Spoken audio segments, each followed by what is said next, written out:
You're listening to the For I Will Be With You podcast. For I Will Be With You. Daily reflections on recovery from the Bible.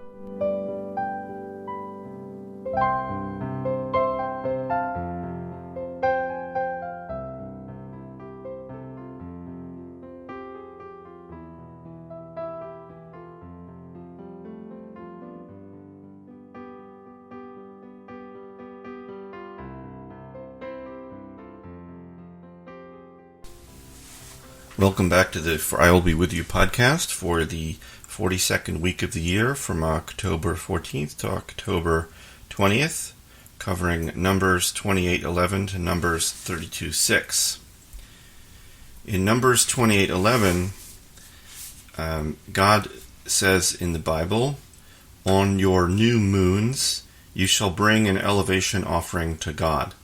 So this section of the book of Numbers deals with offerings that come at the start of a new month, as well as offerings for the major Jewish holidays.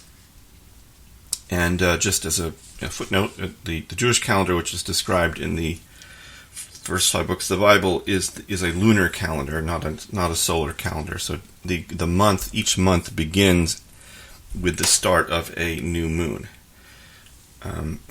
So the Jewish calendar is 354 days long, and there's some leap years and things like that. Anyway, but this is a framework for religious observance and personal spiritual practices, and every month on the Hebrew calendar is seen as a chance to start over, to try to be better and have a better life. And in fact, Jewish people say the following prayer at the start of each new month, and it goes like this. It says, "May it be thy will, Lord, our God, and the God of our fathers, that you begin for us this month for good and for blessing. May you give to us long life, a life of peace, a life of goodness, a life of blessing, a life of sustenance, a life of physical health, a life in which there is fear of heaven and fear of sin, a life in which there is no shame or humiliation, a life of wealth and honor, a life in which we love Torah and fear God, a life in which the Lord fulfills the requests of our hearts for good." And my reaction to that is like, wow. We should all want to start every month with these wishes. Imagine if it's like, okay, it's October, let's get started. We want a good month of blessing, health, sustenance, peace. And this can be an idea in recovery, that each month gives us an opportunity to start over again. And God is very generous and merciful, and He grants us a new chance every month to do better. And this fits with the program. We measure sobriety in days, months, years. And so maybe this is something to do. Perhaps as we get time in recovery, we can also ask God to give us a life of goodness, a life of blessing, a life in which there is no shame. That's the wish of every recovering addict, or it should be the wish of every recovering addict. Numbers 32 and 33 says, God spoke to Moses. Let me start over again. Moses spoke to the children of the tribes of the children of Israel, saying, "This is the thing that God has commanded. If a man takes a vow to God, or swears an oath to establish a prohibition upon himself, he shall not desecrate his word. According to whatever comes from his mouth, he shall do." So this verse deals with the issuing of vows. And one thing that's important to understand is that in the biblical context, a vow was a very serious thing. In our era, we've lost track of the power and seriousness of vows made to God. We say things like, "I swear to God," lightly. It's like sort of a way to say, I really mean it, I'm serious, or that we're not lying. And this is not adequate to describe what it really means to swear to God. If you make a vow to God, such as, "God, I swear to you that I will not drink today," you're giving your personal word to the creator of the universe. And from the perspective of the Israelites in the Bible, you were actually, by making a vow, you're creating a brand new biblical law which you then have to serve. It's no less than building your own new personal an exclusive biblical law to live by. So if you violate it, you're violating biblical law. You're violating the will of God. This is a lot more serious than promising your roommate you'll take out the trash. If you go back on your word, you've shown disrespect for the higher power. Of course, you should take out the trash too, if you promised, but it's different kind of desecration of your own spirit if you lie to God. So one solution is to avoid swearing to God if you don't mean it. The other is to treat a holy oath as sacred. Words have power. This is really the meaning of this for us today. It's not an accident that it says, he shall not desecrate his word according to whatever comes from his mouth, he shall do. Whatever comes out of your mouth is binding on you. Whether you believe that or not, it's basically true. If you say something, people are going to interpret it that's what you think or what you mean, and God will interpret it as what you think or what you mean. That's why a lot of healthy spiritual discipline involves keeping your mouth shut, just thinking before you speak. And if you make a vow, it should be taken seriously, and that will help us in recovery. Numbers 34 and 35 continues on this theme. It says, "But if a woman will take a vow to God, or establish a prohibition in her father's home in her youth, and her father heard of her vow or the prohibition that she established upon herself, and her father was silent about her, then all her vows shall stand, and any prohibition that she established upon herself shall stand." Now, the other part of this is that the father, if the woman is living at home, her father has the right to nullify her vows. Now, I know this sounds kind of sexist from a modern perspective, but a couple things to point out about this.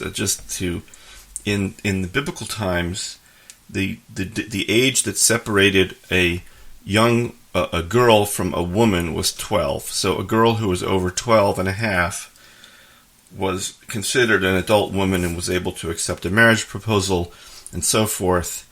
And so when the Bible talks about a father being able to nullify the vow of a woman living in his home, it really means, from a modern perspective, of a young girl. And this verse is really more about parenting than anything else. It's saying that if the father approves of a vow, she is permitted to make serious vows. And if he doesn't approve of it, he has the ability to cancel it. And remember, as we just said, a vow is not like some idle promise. It's really creating a biblical law that you then have to follow. So it's a serious thing, and a child may not understand the implications of that. In recovery, the version of this idea that we come into is when a newcomer wants to make big changes in his or her life. The newcomer is like a child making a vow sometimes. These big changes may be a great idea, and they may not be a great idea. That's why we have sponsors. The sponsor is like the parent in this situation. Because like a vow to God, big life decisions in early recovery should be run past someone with some experience before they're put into action. And I think we've all seen this. When you're newly sober, you make some big statements about what you're going to do with your life, like, I'm never going to drive again, I'm never going to practice law again, I'm never going to work again, I'm never going to talk to my parents again, I'll never take any prescription medication for any reason ever again. And in a lot of cases, these may sound good, but they probably aren't very smart or practical. And so having a sponsor, like the father in the verse, maybe should hear this vow and have the opportunity to comment on it. Numbers 31:1 and 31:2 gets into a different subject. We're back to the story that we were talking about earlier, which is the war against Midian. So in this section of the book of Numbers, we're back to the story of the Israelites on the march, on their way out of the wilderness from Egypt. It's now 40 years later, and they're on their way to conquer the Holy Land. And they have been cursed by Midian, but it isn't going to work. So God says to Moses, saying, "Take vengeance for the children of Israel against Midianites." So Midian is an area that is approximately where Saudi Arabia is today. So it was a nation that stood in the way of the Israelites and tried to block them from conquering the Holy Land. So God commands Moses to organize an army to attack Midian in response to that country's attempt to destroy Israel through immorality and idolatry. So if you remember from earlier, the Midianites sent their princesses and noble women to seduce the Israelites and get them to perform idolatry and sexual immorality to demoralize them and defeat them.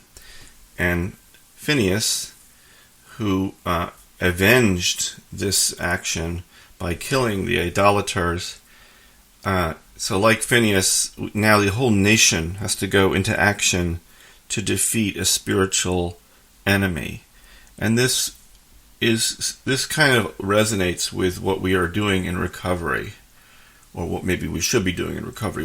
Sometimes you have to declare war on toxic forces. Addiction is our enemy.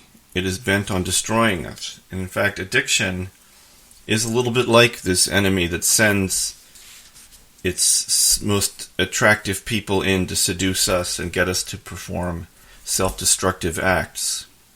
So sometimes we have to go to battle against it. And it may seem that we're fighting a superior enemy, but we can prevail with God's help. Indeed, in the case of Midian, the commentator's view is that God himself is the one who's been attacked. God thus counterattacks. And addictions that threaten our spiritual health are like foes that attack God himself. Such attacks must be countered if we are to survive. Numbers 31:3 to 31:4 says, God spoke to the people, saying, "Arm men from among yourselves for the legion that may be against Midian, to afflict God's vengeance against Midian, 1,000 from a tribe, 1,000 from a tribe. For all the tribes of Israel shall you send to the legion." So Moses is telling the Israelites to form an army to go fight this war against Midian. And each of the 12 tribes will send 1,000 men. So you have an army of 12,000 men. Some commentators think the army was actually 13,000 men. And there are actually ways to count the tribes, so there are 13 of them, whatever, I don't get into it, but this is if you've ever been involved in military or know anything about history, this is an interesting little story, because here you have 12,000 men who are certainly not trained as soldiers, who are going to go fight an entire country. That's right. One group, 12,000 men, which is about the size of a modern army division. One division of untrained soldiers of all ages, between 21 and 50, I think, who've been slaves and been living in the wilderness, meditating on Torah for 40 years. They're going to go fight an entire country and its whole army. And the reality was that it was a decisive victory, an extremely decisive victory. So how is this possible? And the answer, I think, and maybe we know this, is that anything is possible when God is on your side. You can vanquish an enemy when you're in the army of God, even an army of one, as they say in the United States. You are an army of one. We surely face moments of doubt about this truth when we enter recovery. You might be feeling like you're fighting a war against a massively superior force. So think about what the Israelites might have been thinking when Moses asked for 12,000 men to go to war against Midian. People might have thought, that's a suicide mission. This is a whole country. We can't possibly win. Yet we can. That's the message of this verse. When the call comes to go to war against our addictions, we need to get into the fight, no matter how bad the odds look, because God is on our side. Numbers 31:21 and 31:22 reads, Eleazar the priest said to the men of the legion who came to the battle, "This is the decree of the Torah which God commanded Moses. Only the gold and the silver, the copper, the iron, the tin, and the lead, everything that comes into the fire, you shall pass through the fire, and it will be purified." So this comment comes after the battle, where this relatively small group, 12,000 men, decisively defeated an entire country and its army. And the legion that attacked Midian was allowed to take spoils from the defeated enemy. This was a common practice during these times. An invading army would take spoils from the enemy, although there's some interesting cases in the Bible where the Israelites were told not to take spoils from certain enemies. But in the case of Midian, they were told they could take gold, silver, iron, copper, and tin. However, before they could be used in the homes of the Israelites, these vessels had to be purified with fire. And there were two reasons for this. One is that if they've been used for cooking, they've been used to cook unkosher food, and they also might have been used in idolatry. So these vessels, these gold and silver and copper, iron, plates and bowls and pots and pans and knives and things like that were tainted, basically. So they had to be purified with fire, and this is actually still done today. It's a process known as koshering. And if you're curious about it, you can see it happens sometimes when a Jewish family moves into a new house. Somebody will come in with a blowtorch and sort of heat up the oven and other surfaces to render them kosher, which is sort of a modern-day continuation of this actual practice. But so this is not to digress into technical details, but the reason it's worth mentioning here is to think about it like this. In recovery, the question that comes up is, can you return to various aspects of your former life? Can you use objects or visit places or do activities that you might have previously experienced in a context of getting loaded? Can you somehow purify these things, or can you reuse them? And the answer is yes, and it's no as well. I think this is an important thing to emphasize. There are some things you can never do again. This is a very major concept in recovery. If you're an alcoholic, you can't hang around in a bar. It's not allowed. Or let's just put it this way, it's extremely unwise. Other situations you might be able to revisit in sobriety. You might be able to come back to a place or activity that once triggered you to act out. But to do that, you have to purify it, so to speak, to pass it through a fire. Think about what God's will is for you in the situation. Only then can we resume our earlier activity, but now with the purity of recovery. So Numbers 32:6 reads, Moses said to the children of Gad and the children of Reuven, "Shall your brothers go out to battle while you settle here?" Just to be clear, it's Gad, G-A-D, not God. It's the children of God. It's pronounced God, but it's spelled like Gad. Gad was one of the 12 tribes of Israel.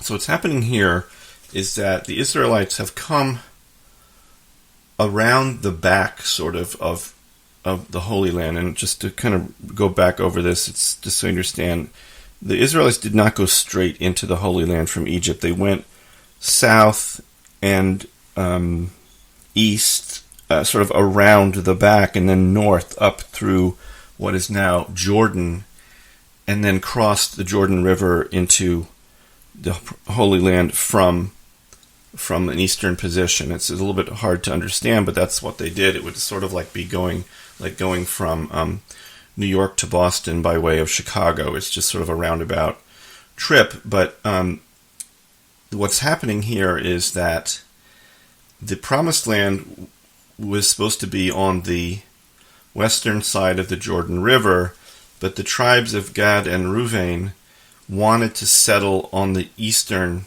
side of the Jordan River instead of crossing into Israel. And Moses asks them in response, basically, "How dare you ask to settle here while your fellow Israelites are crossing the river to do battle, to conquer the promised land. So it's a legitimate question, but the tribes of Gad and Reuben quickly clarify that they intend to go into the battle, but they want to come back across the Jordan to this area after they're done fighting. Now, this is a satisfactory answer to Moses, but this underscores an issue that arises in recovery. Moses was afraid that if one tribe appeared afraid to cross the river and go into battle, that other tribes might also grow afraid and not want to go into battle, because fear is contagious. Recovery is all about overcoming fear, crossing personal rivers, so to speak, that block us from our potential promised land. If we show fear, it may infect others, we know. Our fear hurts us, but it also potentially damages the recovery of others. So in recovery, we have to look at ourselves and see if we're acting in fear, and think about whether our fear is potentially affecting the recovery of other people.